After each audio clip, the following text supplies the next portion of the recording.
Let's delve a little deeper into the basic concepts behind Hurst cycles. In the previous video, we established that Hurst had discovered that price movements of financial markets can be demonstrated to be influenced by cycles. Perhaps the most important aspect of what he discovered is that there are multiple cycles that work together to influence the price movements, and most of his work has to do with the way in which those multiple cycles are related and the way in which they work together. Many cycle approaches to the financial markets tend to identify a single cycle and they focus on that cycle. Most of them do acknowledge that there are other cycles, but there is little consideration for how those cycles work together. And this is really the core of Hurst's work, is the relationship between the multiple cycles. These multiple cycles are not arbitrarily related. There is a specific relationship between these cycles, and that is described in the nominal model.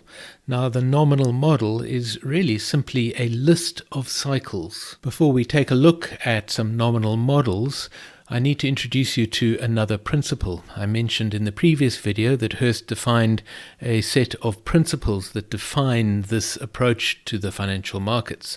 This is principle number 4, the principle of harmonicity. And this principle states that the wavelengths of neighboring waves in the collection of cycles is of course our nominal model, contributing to price movement, are related by a small integer value.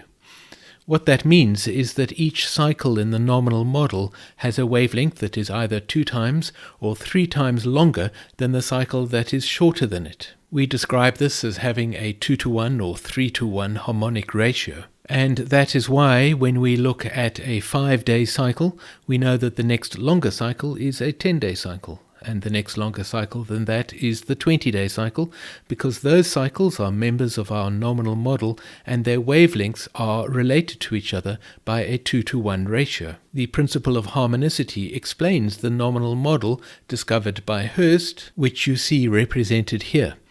The nominal model that Hurst discovered is everything above this red line at the 5-day mark. He defined cycles from 5 days all the way up to 18 years.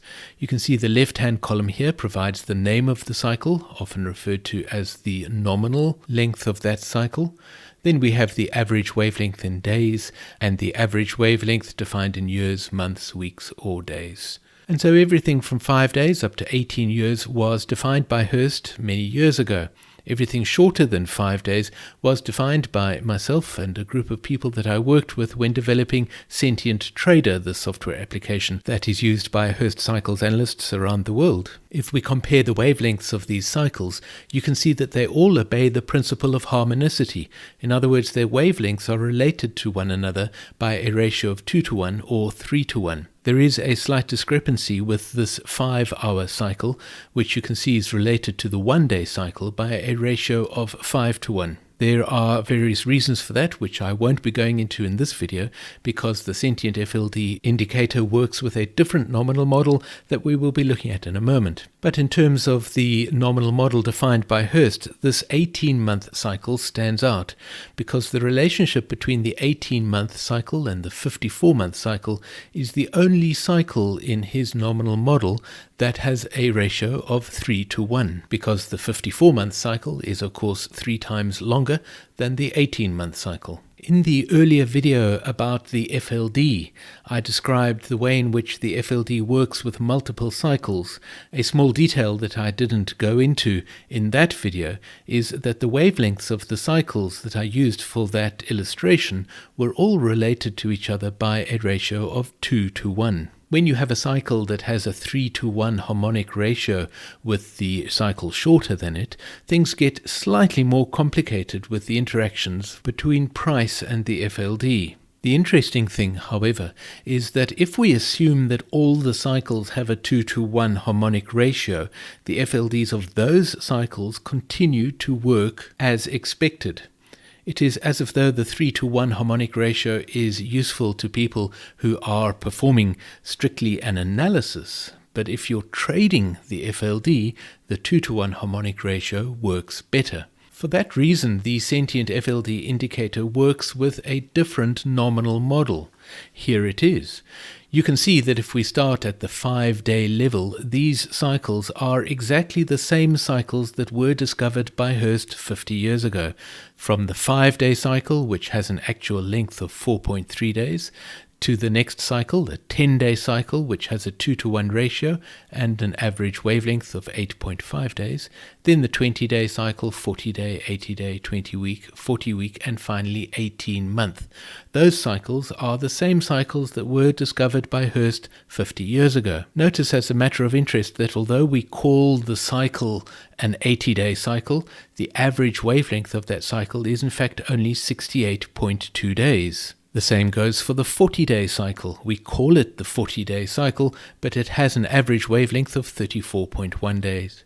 The 20-day cycle, an average wavelength of 17 days, and so forth. Now, as mentioned, when it comes to the interactions between price and the FLD, the 3-to-1 harmonic ratio proves to be a complication that doesn't serve us in our trading.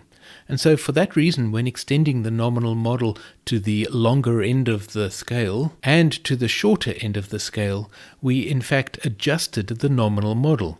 This is the nominal model used by the sentient FLD indicator, and you can see that after the 18-month cycle, the next longer cycle has a 2-to-1 ratio. It is called a 3-year cycle with an average length of 2.86 years. Then we have a 6-year cycle with an average wavelength of 5.72 years. There is an interesting discussion to be had about that 6-year cycle, but we're not going to be having that discussion in this video. I should point out, however, that for many years Hurst Cycles analysts have identified the fact that there does seem to be a 6-year rhythm, which is not really a big surprise because of the fact that a 6-year cycle would simply be 4 waves of an 18-month cycle. The next longer cycle in the nominal model used by the FLD indicator is the 12-year cycle. Again, the 12-year cycle could be an interesting one to discuss, but I would like to point out the longest cycle right at the top, which is the 18-year cycle. That cycle is not, in fact, a part of the nominal model used by the sentient FLD indicator.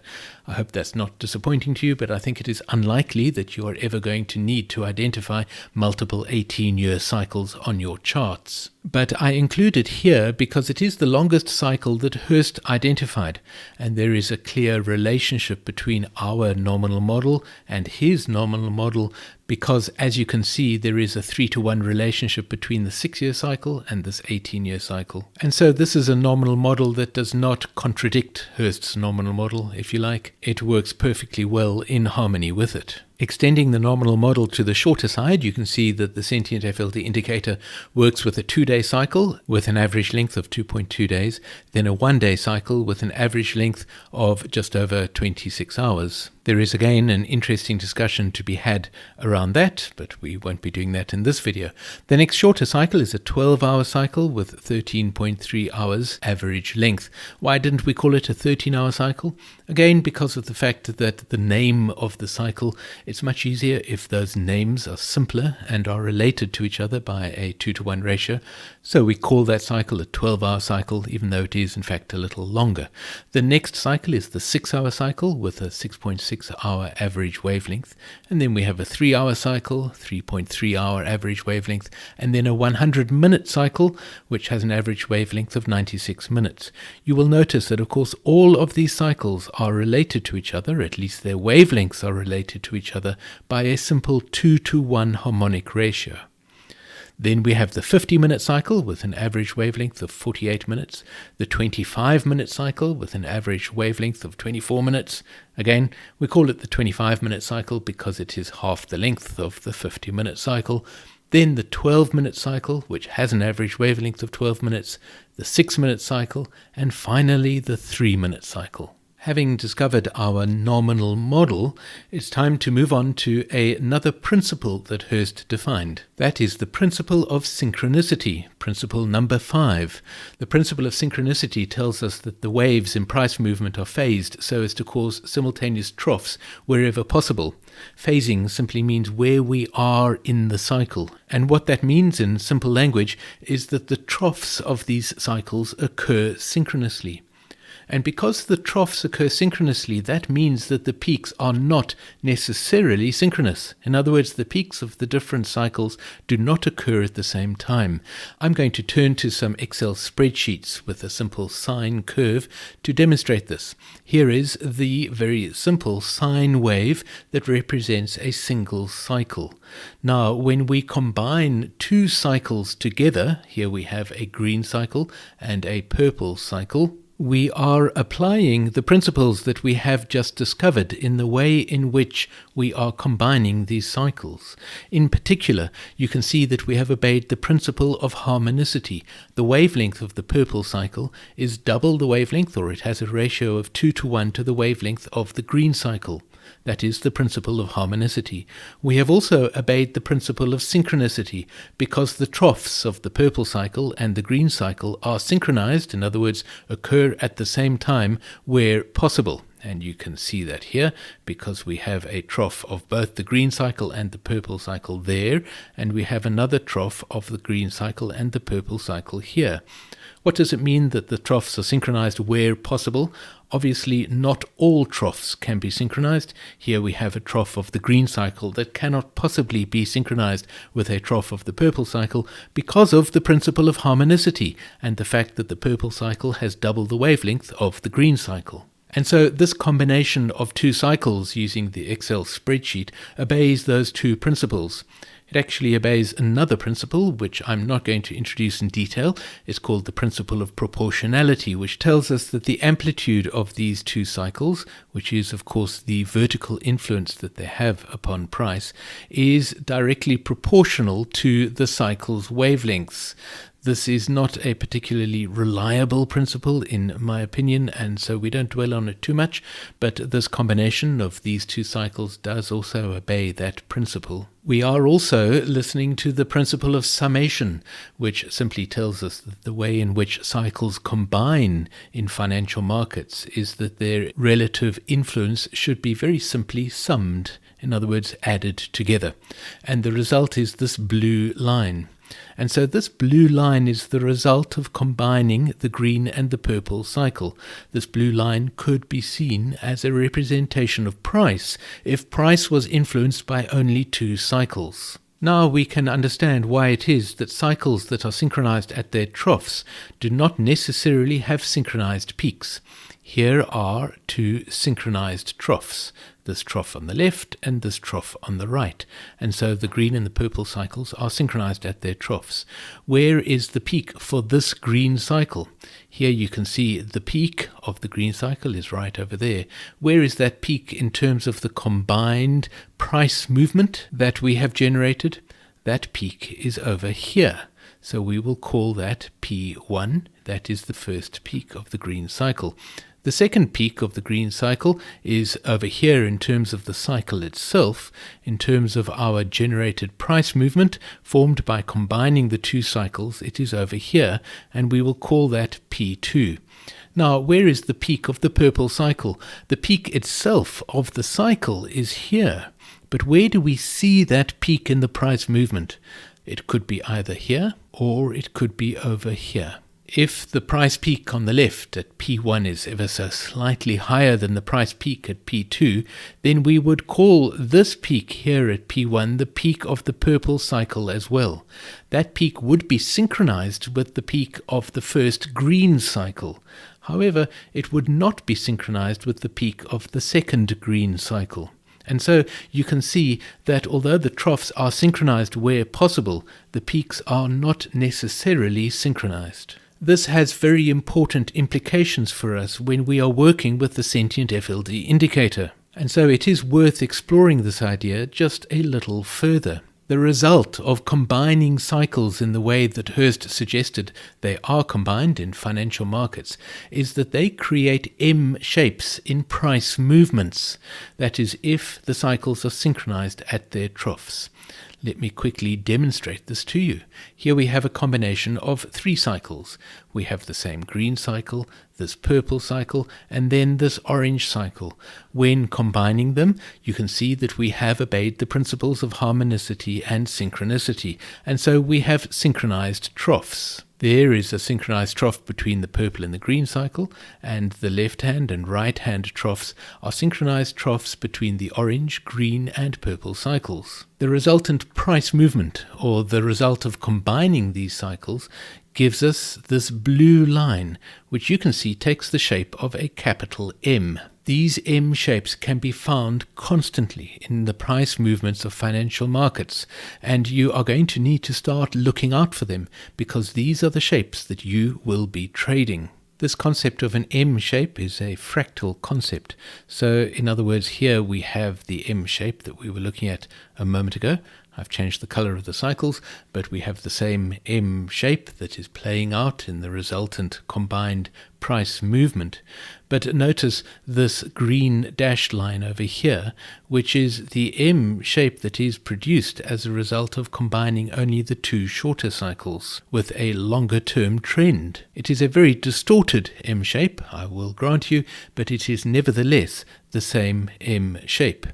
Here, on the other hand, is another M shape which is distorted. Instead of being to the upside, it is distorted to the downside. There is one more principle that I would like to introduce you to. That is the principle of variation. This is a vitally important principle. First of all, I'm going to express the principle as Hurst did, and then we're going to speak in a little more detail about what the implications of this are. First of all, Hurst stated the principle as the previous four principles represent strong tendencies from which variation is to be expected. Those previous four principles are the principle of harmonicity, the principle of synchronicity, and the principle of nominality, and the principle of proportionality, which I mentioned to you, but we didn't go into detail about. Interestingly, the principle of variation as defined by Hurst refers to tendencies in the principles from which variation is to be expected. In other words, that the principle of harmonicity is more of a strong tendency as opposed to an absolute rule. That is interesting because we apply the principles of harmonicity and synchronicity as absolute rules. However, the principle of variation suggests that they should not be treated as such. Nevertheless, treating a principle as something which is a tendency as opposed to a rule is very difficult to do. And so the way in which we usually interpret the principle of variation is that it tells us to expect variation in the wavelength and the amplitude of the cycles. That is certainly a correct interpretation of the implication of the principle of variation, that we should expect each wave of a particular cycle to experience a slightly different variation. The cycles are dynamic. Each cycle is not of exactly the same wavelength. But in truth, that is only a partial interpretation of the principle of variation, and so it is worth bearing in mind that sometimes the anomalies that we see in the price movement, which seem to imply that the principle of harmonicity is not absolutely strictly adhered to, might in fact simply be a manifestation of the principle of variation. In the next video, I'm going to move us from this rather dry discussion of the principles defined by Hurst so many years ago, which are rather academic in their approach, and we're going to bring them together by looking at some charts and discussing what the implications are of these different principles and the way in which they work together to affect the financial markets and also our trading.